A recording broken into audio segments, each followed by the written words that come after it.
for those of you who don't know, my name is Brian Levy, and I have responsibility for Ethics Week, along with a variety of other folks, Ken Milani, Jessica McManus, Chris Atkins, Brett Beasley, the list goes on and on. It's academia, so we've got to have a committee.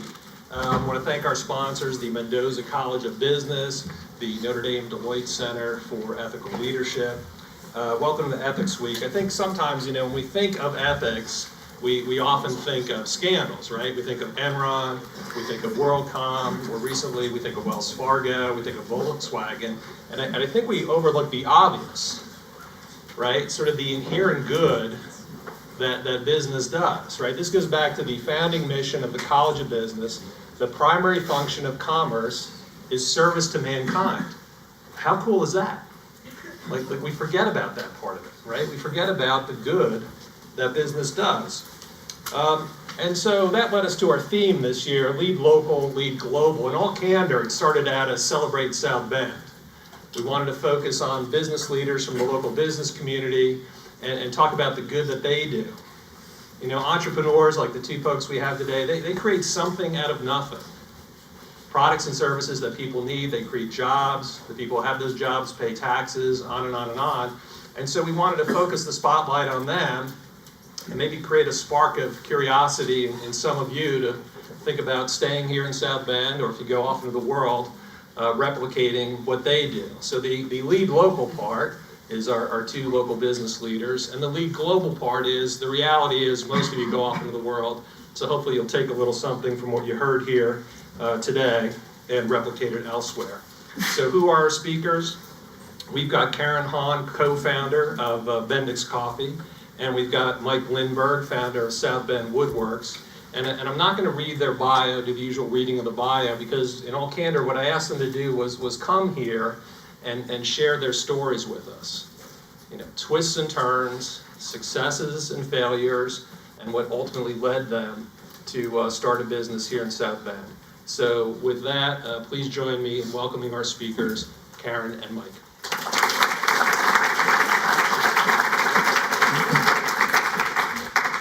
Hi, I guess I'm going to start. Can everybody hear me okay?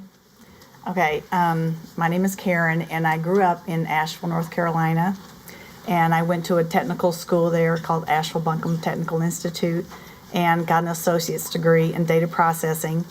And then my first real job was at Whirlpool up in Benton Harbor, St. Joe, Michigan, as a computer operator on a IBM mainframe, 370, 168. We had the 80-column cards and all that. One story I'd like to tell about working at Whirlpool was the people that originally started the computer department, what was called the IBM department back then, some of them were still there, and they started this department with a test. If you had a bachelor's degree, you could take this test to see if you were going to be a good computer person, and the top 10 people got to be in this IBM department. So 8 of the top 10 were women.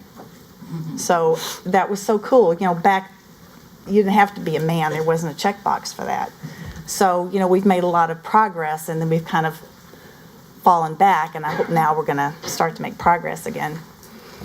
So I worked at Whirlpool for a couple of years, worked my way up to being a programmer, database administrator, and stayed at Whirlpool for a while. Then took some other corporate jobs, ended up in Kalamazoo, worked at Eaton Corporation as a database administrator and programmer, and started at Western Michigan to finish my bachelor's degree. And then I moved to South Bend, worked for Allied Signal Aerospace, and then had twins that are 28 years old now. So I worked part-time as a contractor for a while. And then came back to Allied Signal Automotive, which became Bosch. And I worked for Bosch for 20 years as a SAP programmer. ABAP was the language. And then Bosch decided that they were going to shut down the data center, and those jobs were going to go elsewhere. My job was going to go north of Chicago. And I didn't want to move to Chicago or commute to Chicago. My life was here. My house was paid for. I could bike to work, bike anywhere. I didn't want to move to Chicago. So I took the layoff. And a friend, a coworker that we were cyclists together, and Jill DeLucia, we were looking around for a business to start. So we looked at buying an old building and rehabbing it, and decided that was out of our expertise and out of our budget. So we were on a bike ride in Bisbee, Arizona, and came across a coffee roaster, and talked to him and thought, well, we could do this. What about roasting coffee? We came back here, did some more investigation. There's a green bean distributor here in South Bend called Theta Ridge. He's a huge importer of green coffee beans. So when I need a 130-pound bag of beans, I go over there and get it. I just drive over there and get it. I want to ship it. And he's a great resource. He goes on origin trips. So in 2015, we went to Colombia with him to go to coffee plantations, and he's a great guy. We do cuppings over there, so that fit in really well to our business plan. So we started this coffee roasting business. So that was about 5 years ago. I have about 12 different single origin coffees that I get all from Theta Ridge. And so now I want to talk about, so just more details about my involvement in the community and such. So the picture on the left, that's Jill and I. We were volunteering at a hospice bike ride, serving coffee. Jill is a 1978 graduate of Notre Dame. She had a degree in biology, and she was from New York, and she stayed in South Bend area all this time, working in EDI, working in IT like I did. She's also has stayed active in the community. She was on the rowing team when she was at Notre Dame, and now she's on the board of the South Bend Scullers and Rowers, which took over the old boathouse down by the river. And she has decided she does not want to be a small business owner, so I bought her out at the beginning of the year. She went back to working for Bosch from home, so she has a lot more flexibility to travel and everything. So, and there's a coffee roaster on the right, that blue machine. That's actually before it was hooked up. I came across that picture, and now that room is full of stuff. So the next row is specifically about coffee, that soul coffee, waking up your spirit of giving. We roast coffee for the food bank, and that's what they call it, is soul coffee. And then they resell that to Jordan Automotive. So Jordan Automotive buys all their coffee, 10 locations from the food bank. So that's just an example of for-profits and nonprofits working together, which is really cool. And then South Bend Brew Works is there in the middle. South Bend Brew Works was started by Andrew Elegante, who was a graduate of Notre Dame. We started about the same time. He has since sold BrewWorks, but it's still a great local place to go in. Everybody knows your name and what you drink, and it's a really cool, cozy place to go to if you've not been there. It's part of the State Theater in downtown South Bend. And I brought a prop this is just their bag. It's got their label on it. So Drew came out and did a cupping and sampled coffees and picked out the coffee that he liked the best, which is Ethiopian Yirgacheffe and Papua New Guinea. So that's my BrewWorks thing.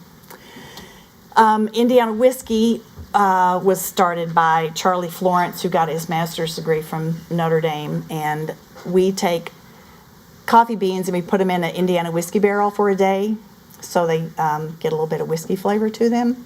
And we sell that at Purple Porch and at Indiana Whiskey, and they sell it we're at Bendix Coffee too.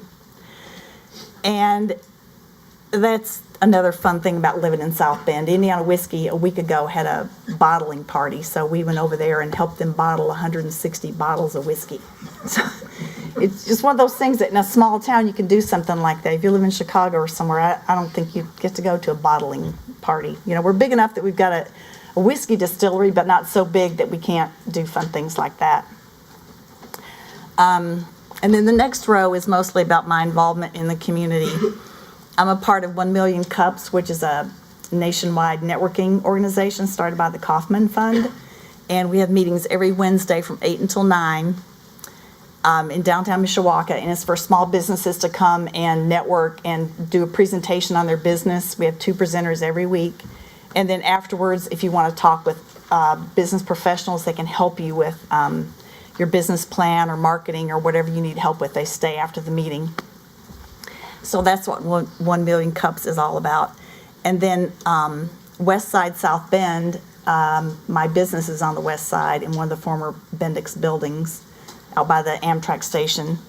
So I've gotten involved with what started as West Side Wednesdays. Sam Centellas, that runs La Casa on the west side, he started having these West Side Wednesday lunches and inviting people to just come onto the west side and go to some great Mexican restaurants and kind of get out of the norm. And so that's evolved in the West Side South Bend. We're kind of rebranding to branch out from West Side Wednesday to West Side South Bend. Bike Michiana Coalition is, during the summer, takes probably the most of my volunteer time. We are a cycling group that organizes bike rides, the hospice bike ride in September.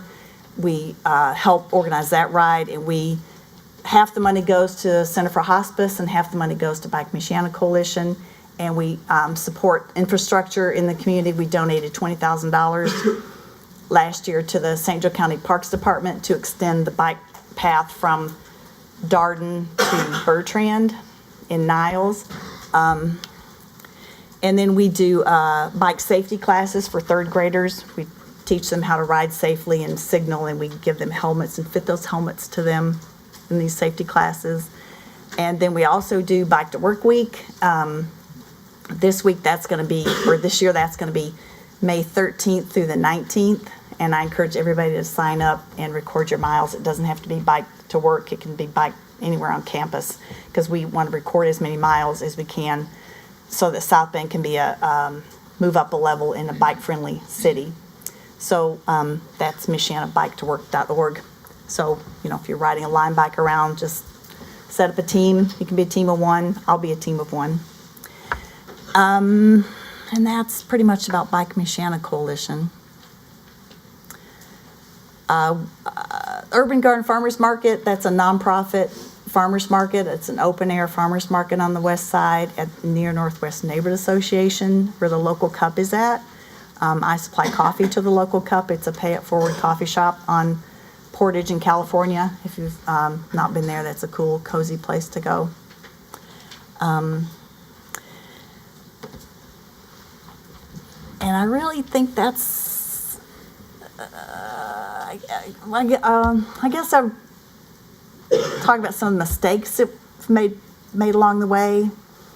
Not having a marketing plan was a mistake. We found a business plan online and changed it to fit us and never did come up with a marketing plan. That's not a good idea.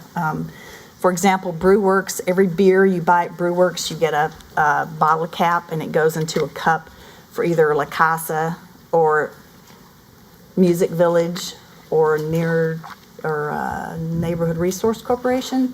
So that was a really smart marketing move, so that those businesses support South Bend BrewWorks. So, if you do start a business, make sure you have a marketing plan. That's it. Mike? Thank you. I'm Mike Lindberg. I'm a 1971 graduate of the university, so I lived here in the dark ages before women were admitted.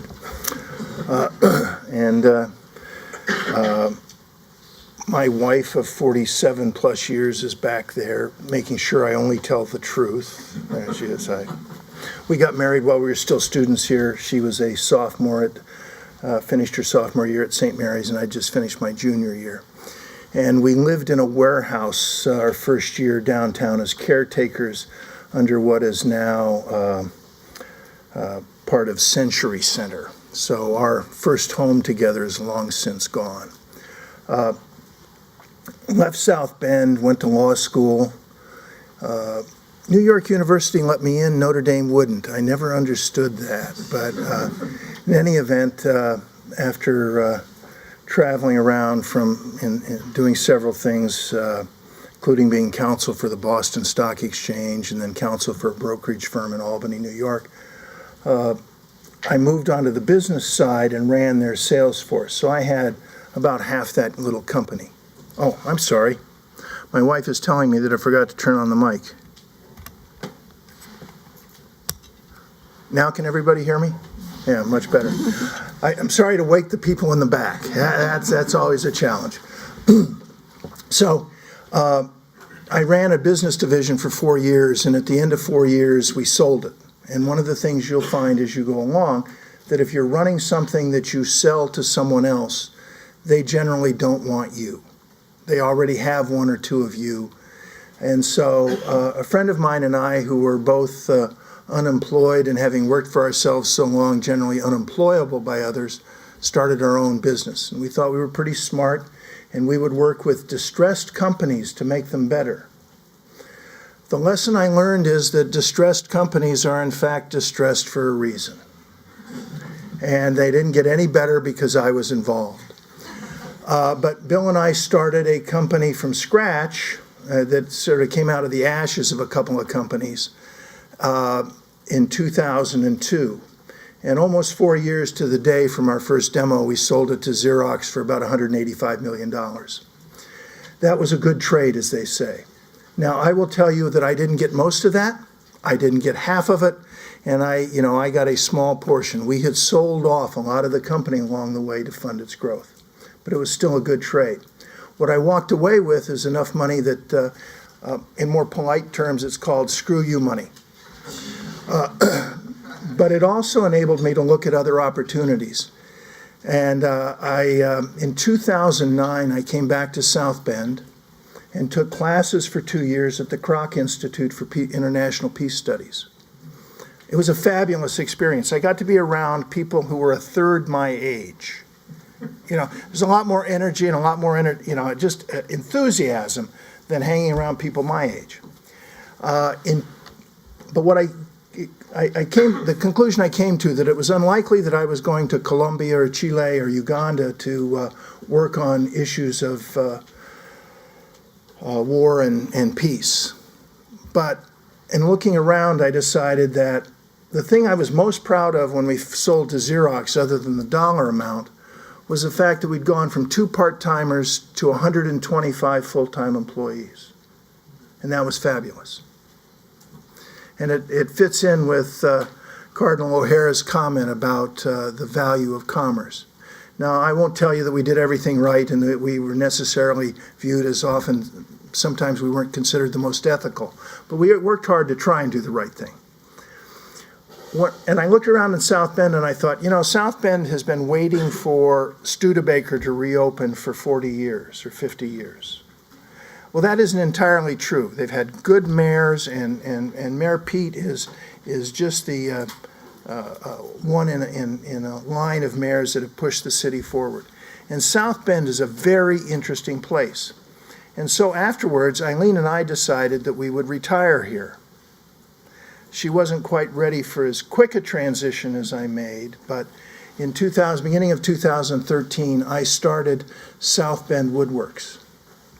And it was supposed to be South Bend Toy, but turns out there'd been a South Bend Toy, and the guys who used to own it didn't like that idea. So we became South Bend Woodworks. And I thought that we would make toys and furniture for kids. And I had bought something for my granddaughter and decided, why can't we make that here? Why would I pay $100 for something made in Thailand? Well, I can tell you I really now know why we don't make those things here. Because it's very expensive to manufacture in the U.S. But we kept along, and you can see on the screen there a number of our Notre Dame products, and we have a few of the things that we manufacture up on the table. But the thing that we make the most of is something I had not thought about. I had not envisioned, and that are custom name puzzles. So Billy or Mary or Susan or Deshawn or Kennedy, we make custom name puzzles. We make them one at a time. Last year in Little South Bend, we made 10,000. We sold them on the website and on Amazon. When I raised prices last year, I realized we were a market leader because everybody else raised their prices too. Everybody was just waiting for somebody to give up and make the move. So I have this company, and I picked toys because I was tired of people yelling at me. I spent my entire career surrounded by people who thought the louder they talked to me, the smarter I got. And I was a continual disappointment to them. It just doesn't work. But I thought this would be a chance to build a company that offered some different things. South Bend needed jobs. And there's a particular group of people who need jobs. Computer programmers don't need jobs in South Bend. Computer programmers can generally find work. Lawyers think they can find work, but there are a lot of people who lack the skills or sometimes just the resources. And so I wanted to start a company that maybe gave opportunities that weren't necessarily there. Now, I don't run a sheltered workshop. I want to be real clear about that. Logan Center runs a sheltered workshop for people with disabilities. And there's several versions of that around. That's not what I do. We run a real business. We make high-quality products. So if you take a look at any of the things we make, they are of the highest quality. They're sturdy, they're durable, they're well-made, and they're made by people who actually care about the end product. But the reason I focused on that and also on jobs is I think that there's a tremendous value in work. And I'm not going to get into the theology of the dignity of work, and I'm not going to try and get into the psychology of the value of work. All I know is that work provides me with satisfaction in terms of accomplishment, achievement, the ability to sustain myself and my family. That's not always an easy thing to come by. And so what I intended to do was build a company that might provide an opportunity to those folks who did not fit the traditional workplace, or people who might not be prepared to work in a consistent work environment, or whose prior work history might not fit most businesses. And I'm talking about second chance people with criminal records. But I quickly learned that I couldn't have more knuckleheads than skilled craftsmen.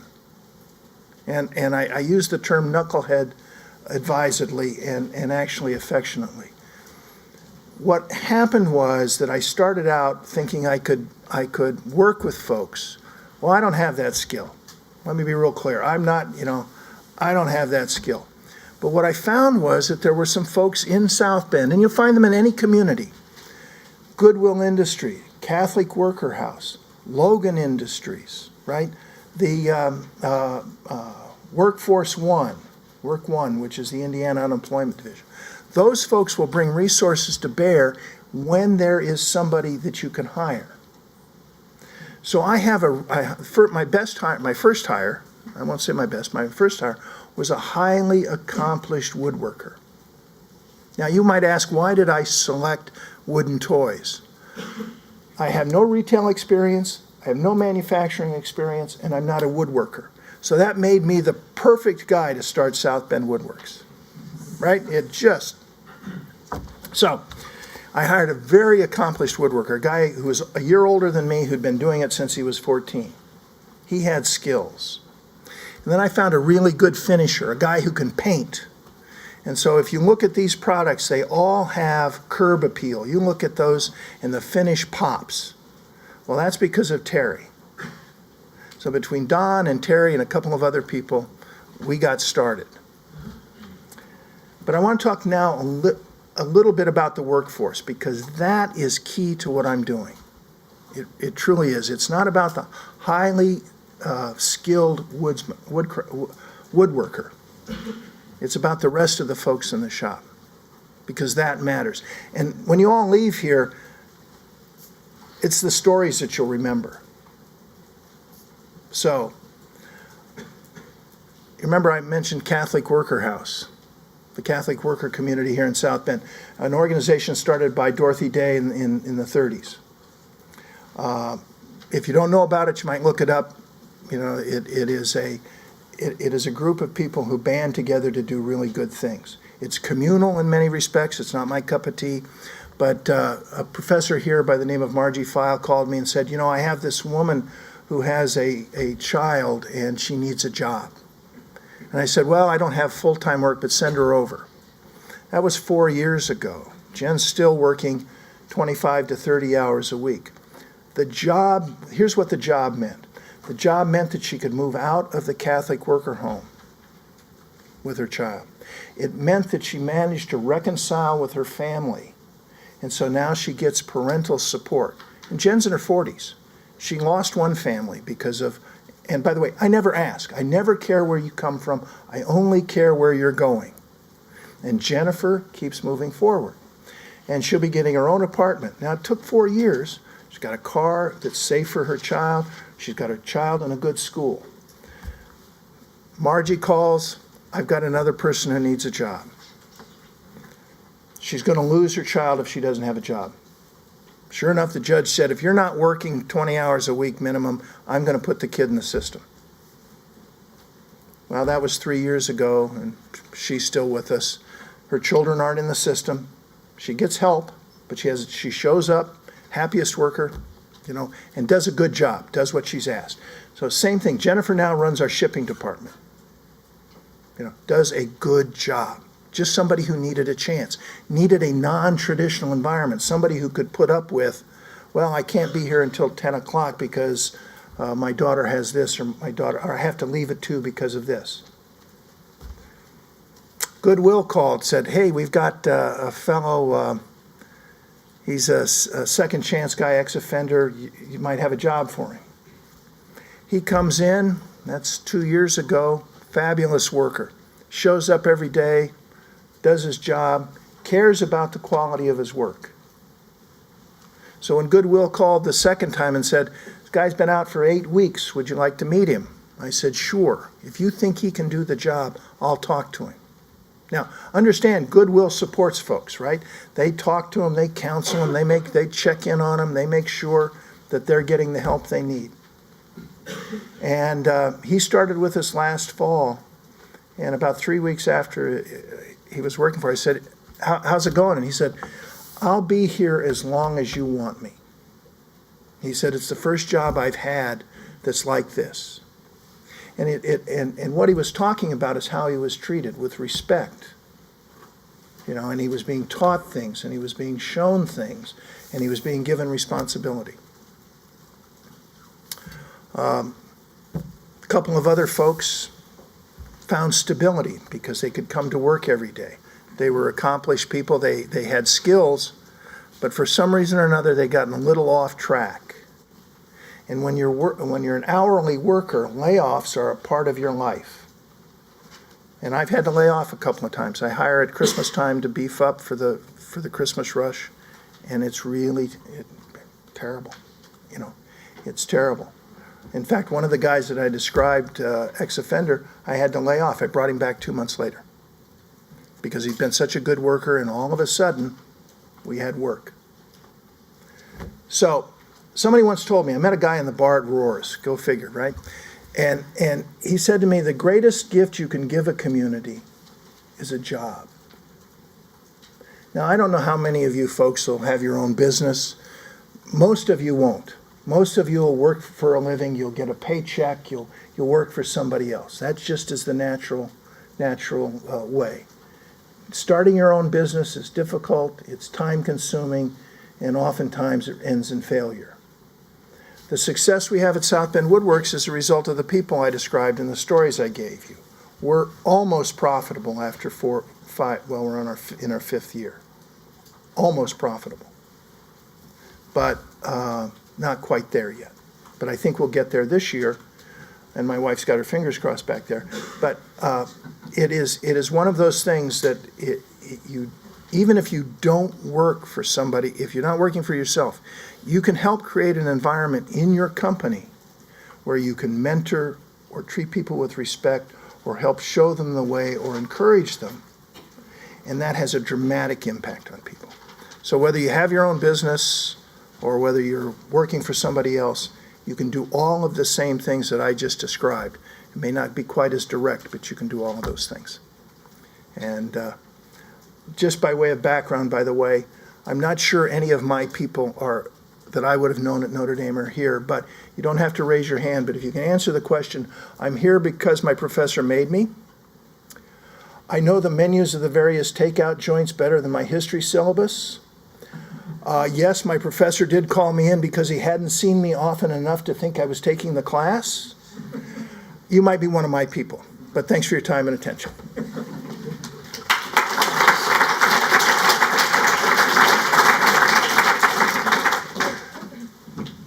Questions? questions? So maybe just a comment, and then I'll start off with a question. You know, we were blessed here at Notre Dame to get lots of speakers, lots of national speakers from well-known organizations, and we have an idea in our head that that's what an ethical leader looks like. This is what an ethical leader looks like too, right? The small local business person who creates something out of nothing, goods and services, jobs, taxes. And again, I know most of our graduates go off into the world, but if I could ask our speakers, if you could try to sell one of our students on staying here, working for you, starting their own business, what would be like your top 1, 2, 3 reasons to stay in South Bend, or go off to the big city, bright lights, have your fun, have some experience, but then settle down here later on? Thoughts? Well, since I'm a cyclist, I love knowing I can bike anywhere. You know, that's the first thing when I'm gonna go out of my house. I think, can I ride my bike there? I live on the north side, almost in Michigan, and I can bike to Niles. I can bike to South Bend. I can head out in the country. That means a lot to me. If I had to live someplace I was stuck in traffic all the time, I don't even think I could handle living in Granger. That's too much traffic for me. You know, so that's an important thing. Not the weather. It was fairly easy to start a business. I didn't know what I was doing. You know, once I found the right people to contact, you got to get this kind of wholesale license from the state, this license from the county health department. So I'm sure it's more difficult in other places. I wish South Bend was more engaging of local businesses. You know, I'm originally from Asheville, North Carolina, and they're very, you know, local. It's a local economy there. Chain restaurants go out of business in Asheville, not the other way around. You know, I'd like to say one more thing about Goodwill. Since we're talking about Goodwill, I share my building, which is owned by my husband. My husband is here, Dave Heckerman. He owns Curtis Products, and he just to say a little bit about Curtis Products. They've been in business 3rd generation, and his first customer was Studebaker, and they're still around, employing 175 people in manufacturing. So I share my building with the Excel Center, which is for adults to get their high school diploma. So if anybody's looking for some volunteer work to tutor adults, it's for adults to get their high school diploma. 70% of those students are women. Many of them had a baby and their life got derailed, and this gets them back on track, and they find jobs through Goodwill. And there's enough of these schools in Indianapolis that they can measure the change in income, and their income increases on average $9,000 a year. So that's the difference between being a high school dropout and getting your high school degree. So I think I only gave 2 reasons, but you know, there's a cozy feeling in South Bend, like bottling whiskey, you know, just fun things like that you walk around and people know who you are because you're involved in the community. I spent 25 years in Albany, New York, which is the same size, the city is the same size as South Bend. The SMSA around is much bigger. But I recruited for the company I was with. And the ability to be any place in the area within 10 to 15 minutes, I know that sounds kind of stupid in some respects. But as you begin to change and you decide to have a family, what it meant was I never missed a soccer game, I never missed a school play. If my child was sick, I could help out. I wasn't an hour and a half or 2 hours away. It meant I could be home for dinner. Even if I had to work, I could still come home for dinner and be back in time. And it's probably not a feature that most of you will appreciate at this stage of your lives.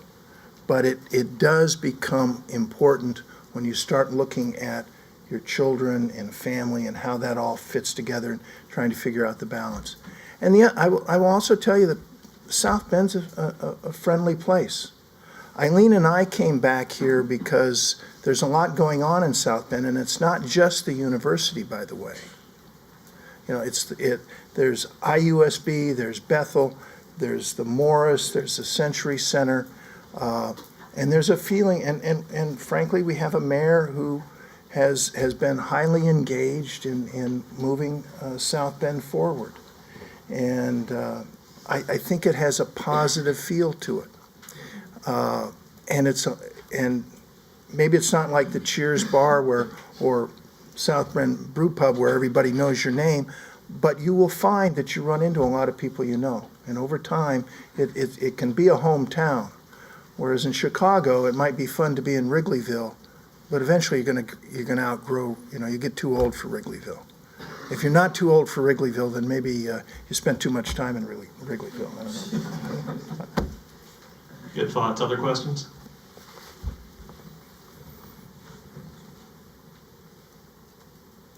I want to ask Karen a question. And, the coffee business seems like it's packed with people. So what do you do that's unique that makes people want to buy your coffee? Well, coffee's fresh. We deliver it either the day of or the day after it's roasted. So, a real coffee snob wants fresh coffee. There is a lot of competition, as most of you might know, Chris Stevens that started Keurig.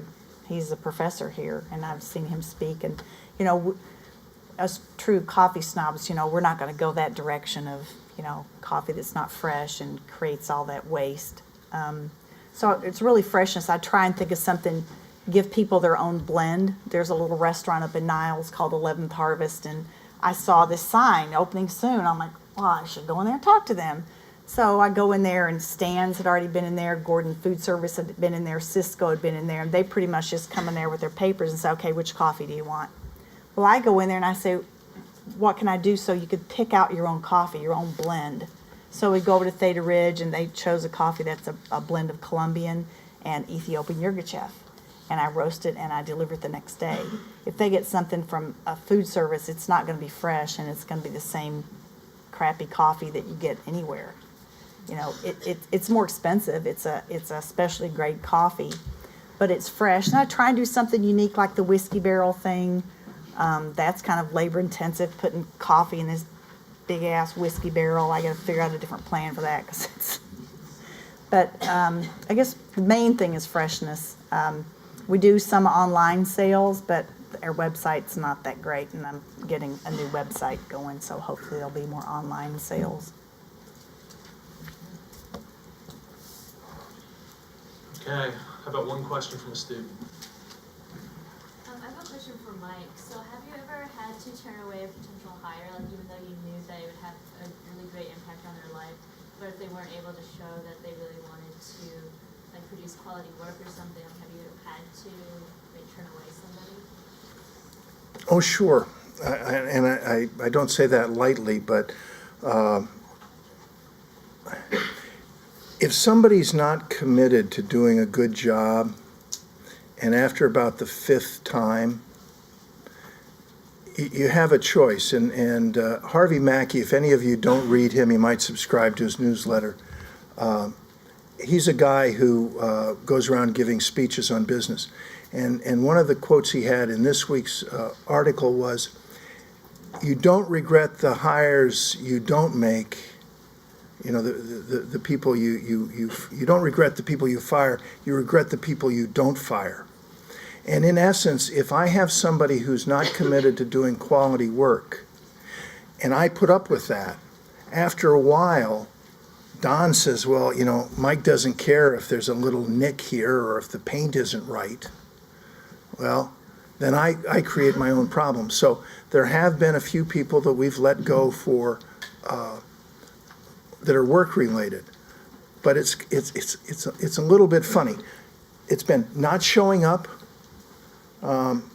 talking on the cell phone while they're working, drives me nuts. I don't pay them to talk on the cell phone. I've still got a little old school there, coming out, but it's very hard to fire people, and that used to be that was my job in Albany for a long time. If you didn't want to know that I came to town the night before when I met with you, because that was usually your last day with the company. But you have to respect the people that are there too. And if they want to do a good job and you have somebody who just refuses to try, then you have to let them go. Okay, going once, going twice. I would encourage you to check out question in the back. Yeah, thank you. Yeah. Yeah, I was just wondering, as to small business owners, like, do you think there are any different ethical problems that you guys would face as small business owners as opposed to large public companies? Sure. You mentioned the Volkswagen issue. Well, Bosch was a part of that after I was gone, so I was glad that I didn't have to deal with that or think about that. I've seen unethical things in big companies. One, I won't say which company, but one company I worked for, we were in Mexico, and Ford required that they have this quality system. And they said, oh yeah, we have this quality system, it's right here on this computer. It was a desktop unit at the time. It didn't have anything on it. If Ford had said, turn that on and let's see it. So, very unethical like that. I could never do something like that. I would just be sweating bullets. So I have the option of being a lot more ethical, and we try. Probably half of our beans are fair trade organic beans. They're not all fair trade organic, but I get the choice to buy who I want to buy beans from. We get some from Nicaragua. This guy, Cafe Diego, started a coffee co-op of the growers there, and they use this money to build schools. So I get the option to choose those beans. I don't have to take the cheapest, whatever. So when we went to Colombia, there were two coffee, they're not big enough to call plantations, two coffee farms that were owned by women. So I had the option to buy coffee from these two women, Daisy Zorro and Anna Quignon. So, I get options to make choices like that. The company I was with in Albany was publicly traded. And at times we had challenges. When you work for somebody, you don't always get the option to make the choice. Now, I was never asked to do anything unethical. But when it happens, it's usually somebody who makes a mistake in judgment. Now, there are people who just say, I'm going to do the wrong thing. I want to do the wrong thing. I'm going to enjoy doing the wrong thing. And if you give me a chance, I'll do it again, right? But a lot of times people just make bad choices. And so in a corporation, you're trying to fix it. Now, you're not lying about it. You're not trying to ignore it. But it is extremely difficult in those situations to sort of separate yourself. I was the general counsel for a long time.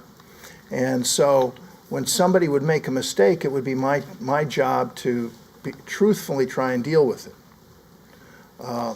In my business here, I talk to myself, and I get the choice, as Karen says, and I choose, I have the luxury of not making those mistakes. But most of it is personal responsibility, by the way. You'll all get the chance. You won't be on the sidelines. You won't be just spectators. You'll get the chance to make decisions that sometimes aren't ethical if you're not careful.